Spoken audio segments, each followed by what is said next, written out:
আজ 18ই ডিসেম্বর 2025। আমরা দুপুরে আমাদের পর্বতকন্যা পিয়ালি বসাককে আজকে মা কালু অভিযানের পথে যাত্রা করিয়ে তারপর এলাম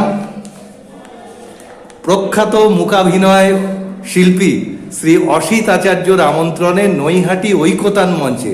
অসিতদার আন্তরিক আমন্ত্রণ বারবার আমাদের আজকে এই জায়গায় টেনে এনেছে। এসে আমরা খানিকটা পরেই ঢুকেছি, শেষে এসে যে নাটকটি দেখলাম সেটিতে আমরা মুগ্ধ।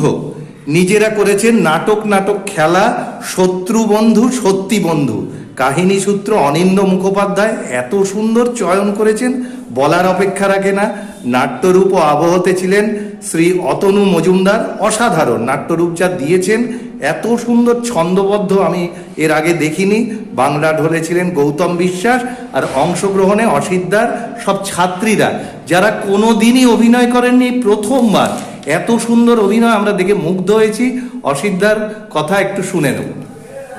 অ্যাকচুয়ালি এটা আমার 31 বছর, এবং 31 বছরের একটু 30 বছর অব্দি সবাই জানতো আমরা নাচ, মূকাভিনয়, এই দিদিশায়ন, কবিতার সাথে এইসব করে বেড়াই। কিন্তু এবছর আমাদের মনে হলো যে আমরা একটুখানি আলাদা কিছু কাজ করি। এই আলাদা কিছু কাজ করার মাথাটাই এলো হচ্ছে গিয়ে অনিন্দ্য মুখোপাধ্যায়ের একটি লেখা, এবং সেটাতে নাট্যরূপ দিয়েছেন আমাদের অতনু মজুমদার। এবং সেটা আমরা চেষ্টা করছি আমার শুধুমাত্র মেয়েদের দিয়ে, মানে ছেলে মেয়েদের বিভিন্ন রকম রাজা নাটক, রাজা রানী সব হতেই পারে, কিন্তু ঘটনা হচ্ছে যে এইরকম 12 জন মেয়েকে নিয়ে একটা উপস্থাপনা, এটা আমাদের কাছে একটা এক্সপেরিমেন্ট ছিল। এখন কতটা কি করেছে সেটা আজকের যারা দর্শক তাদের কাছ থেকে আমরা অসম্ভব শুভেচ্ছা, অসম্ভব আশীর্বাদ পেয়েছি, যে তারা বলেছে যেটা আগামী দিনে নাকি দারুণ ভাবে আরো বেশি প্রসারিত হবে। মানে অভাবনীয় ভালো করেছে। এইটুকু আমাদের একটা বিরাট পাওয়া, মানে আমাদের এতদিনের যে পরিশ্রম সেটা মনে হচ্ছে যে আমরা সার্থক করতে পেরেছি। এবং এটা প্রথম শো করার পর আমরা এখন চেষ্টা করবো যে এটাকে আরো পরিশীলিত, পরিমার্জিত করে যাতে আরো লোকের কাছে আমরা পৌঁছতে পারি। দর্শক তো রয়েছে পাশে, আপনার প্রশ্ন করুন না। আমরা জানি যে আজকে আমাদের এই দর্শক হিসাবে যারা একজন এসেছেন, আমার দুই কাছের মানুষ, দুই পার্থদা, আমাদের তাদেরকে শ্রদ্ধা জানাই যে তারা অত দূর থেকে অত অনুষ্ঠানের পরে, এত কিছু অনুষ্ঠানের পরেও আমাদের এই অনুষ্ঠানে এসে তাদের ভীষণ ভালো লেগেছে। এবং এইটা আমাদের একটা বিরাট পাওয়া যে আগামী দিনে আমরা এই কাজটাকে নিয়ে আরো অনেকখানি এগিয়ে যেতে পারি। না, আপনার আমন্ত্রণ এত আন্তরিক থাকে যে আমরা সাড়া না দিয়ে পারি না, এবং এত ভালো অনুষ্ঠান যদি আমরা মিস করি আমাদের খুব খারাপ লাগবে। এই জন্য আমাদের এখানে স্বনামধন্য মূকাভিনেতা বৈদ্যনাথ বাবু উপস্থিত ছিলেন, তাই তো? শ্রী বৈদ্যনাথ মুখোপাধ্যায় আমার প্রথম গুরু, মূকাভিনয়ের প্রথম গুরু। তিনি একদম সামনের সারিতে বসেছিলেন। আমি ওনার কাছে প্রথম মূকাভিনয়ের অঙ্ক শিখেছি। দীর্ঘদিন কাজ করার পরে তারপরে পদ্মশ্রী নিরঞ্জন গোস্বামীর কাছে গিয়েছি, কিন্তু ইনি আমার প্রথম ভারী ভালো মানুষ, কখনো আমি ভুলতে পারি না। কখনো এবং অজস্র গুণী দর্শক বন্ধু আমাদের মধ্যে ছিলেন। আমাদের খুব ভালো লেগেছে। আপনার এই অনুষ্ঠান 31 বছর থেকে আরো অনেক দূরে যাক, আরো বহু বছর পার করুক, আমাদের এই আন্তরিক শুভকামনা রইল। আর আগামী 20 তারিখ চুচুড়া বই মেলাতে শ্রী অসিত আচার্য মহাশয় থাকছেন। আমরাও চেষ্টা করব যে ওইখানে তার সঙ্গে গিয়ে দেখা করতে। আর পার্থবাবু, বলুন, আমি ধরছি, বলুন পার্থদা। নমস্কার, আমরা এসছি মা অন্নপূর্ণা চ্যারিটেবল ট্রাস্ট থেকে, হুগলি জেলার ব্যান্ডেল থেকে।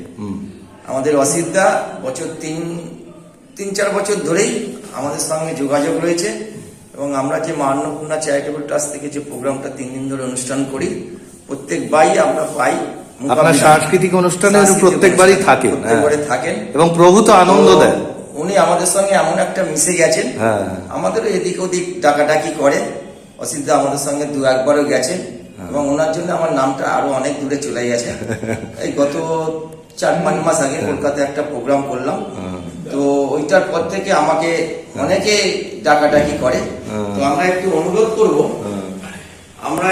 অসিতদার কাছে অনুরোধ করব যে আমরা যে এই বছরের যে 15তম বর্ষে যে আমরা 3 দিন অনুষ্ঠান করছি, 26, 27, 28, মূকাভিনয় তো পাবো। যেহেতু আমি পার্থ ভট্টাচার্য এবং পার্থ দত্ত, এই দুজনা যে অসিতদার সঙ্গে আমরা মিশে আছি, আশা করি তো মূকাভিনয় পাবো। কিন্তু আজকে লাস্ট যে মঞ্চে যে অভিনয়টা হলো, যে নাটকটা, এবং ওনার এটা ফার্স্ট স্টেজ, আমি আশা করব যে এই 3 মাসের মধ্যে যদি অন্য কোনো জায়গায় পান তো ভালোই, কিন্তু সেকেন্ড স্টেজটা যেন উনি আমার ওখানে আমাদের অনুরোধ করলেন যে এটা ওখানে অনুস্থাপন। আমাদের ভীষণ ভাবে মাথায় থাকলেও অবশ্যই আমরা তো শো করার জন্য করেছি, তবে এতগুলো মেয়েকে একসঙ্গে পেতে হবে, এইটা একটা ব্যাপার। এটা কারণ এরা সবাই হচ্ছে কি চাকরিজীবী, তাদেরকে এক জায়গায় করা এটা তো ব্যাপার। তবে মাথা থাকলে চেষ্টা করবো, অবশ্যই চেষ্টা করবো, না হলে তো আমরা আছি, আমরা গতবারে গেছি, এবারেও যাবো। উনিও আপনার সঙ্গে সহযোগিতায় ছিলেন। এবারে দাদার কি নামটা যেন? আমার নাম দীপক ঘোষ। আমরা এবারে দুজনে মিলে আমরা আবার বইমেলায় যাচ্ছি, কাজে আমরা সব জায়গাতেই যাচ্ছি, তবে চেষ্টা করবো আমরা এখনই কিন্তু না ঠিক না, আমরা যেহেতু মেয়েদের সাথে কথাবার্তা বলে যদি দেখা যায় তারা সবাই রাজি, নিশ্চয়ই যাবো, এরকম একটা কাজ আমরা চাই। আমরা খুব আনন্দ পেলাম। আসলে শিল্পী সত্তার ঊর্ধ্বে উঠে শ্রী অসিত আচার্য একজন নির্ভেজাল ভালো মানুষ, ওই জন্যই আমাদের মনের গভীরে তিনি আমাদের স্থান করে নিয়েছেন। আমরা এইভাবেই একসঙ্গে বেঁধে বেঁধে থাকবো সকলে। অবশ্যই ধন্যবাদ সবাইকে। ধন্যবাদ। আমরা বহুদিন ধরে ভাবছি কবে আমরা নৈহাটির মতন জায়গায় এসে আমাদের বাগানটা আপনাদেরকে দেখাবো। আমরা বিভিন্ন জায়গায়, শহরে, গ্রামে, গঞ্জে বিভিন্ন জায়গায় করেছি, কিন্তু মনের কোণে একটা বিশাল ইচ্ছা ছিল যে আমরা এই নৈহাটির বুকে একবার একটু প্রোগ্রাম করবো, তাই পেয়েছি। এবং আরো উল্লেখযোগ্য এটা, আমরা দুজন গায়নার বাইন পেয়েছি। এবার আমাদের অনুষ্ঠান শুরু করবো এবং দেখবেন দারুণ মজার খবর, দারুণ দারুণ সব খবর, সবকিছু বলবো না। এই যে তোমরা সবাই রেডি? শুরু করছি। সত্যি বন্ধু, সত্যি বন্ধু।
জলে প্রণাম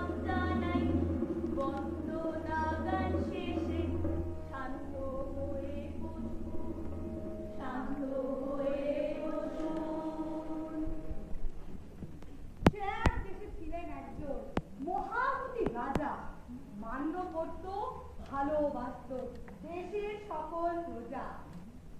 দেশের মানুষ দুর্বিপাকে পড়লে তিনি হাতি, রাজা ভালো, মন্ত্রী ভালো, ভালো উচিত নাকি। দেশের সকল কোনায় কোনায় শান্তি বজায় ছিল। একদিনের দুর্ঘটনায় শান্তি বিরাট হল। একমাত্র কোনটা রাজা নাইতে গেল ঘাটে, সরাস করে আচার খেলো, লাগলো ব্যথা গাঁটে।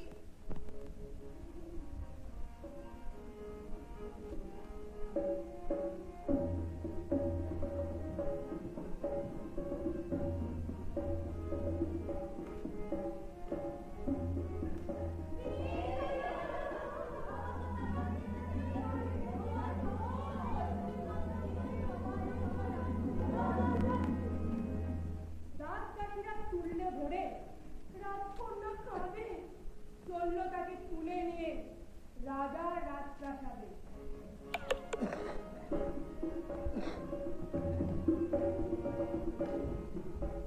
মহামন্ত্রী, মহামন্ত্রী, রাজবৈদ্যকে খবর দিয়ে দাও, কোথায় আছে সে?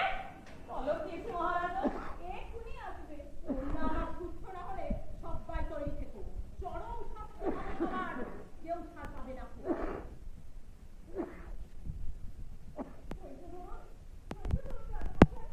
জানেন তো নিশ্চয় আপনার মেয়ে আমাদেরই মেয়ে, হবেই নিরাপদ। অত তো থামোর দরকার নেই। দেখো সে বৈদ্য কোথায়? আমার ঘরে এমন বিপদ, সেটাকে সেটাই কোথায়? এই যে বৈদ্য, সংকটকালে চলে যাচ্ছে ধোকা। এই আমাদের ডাক্তার খেয়েছে, তোমার বেদম দেখা। দেরি হয়ে গেছে অনেকটা। দেখো চিঠি, দেখো নারী, ওষুধ পত্র যা যা লাগে তা বলে ফেলো তাড়াতাড়ি। মহারাজন, চোট তো ভীষণ, ভুগবে অনেক দিন। ওষুধ প্রয়োগে মহাজন, কম মারা সাক্ষী। উপায় তবে আর কি আছে? তা বলো বৈদ্যরাজ, মাস কেন তো মাইনে নিচ্ছ? করছো কি কিছু কাজ? আহা, ওষুধ নেই, তবে পথ্য একটা আছে, কিন্তু সে বড় ভেজাল। ভেজাল? ছেড়ে কাশো, ছেড়ে কাশো কি বলতে চাও? উত্তরে মুখ ভেজাল।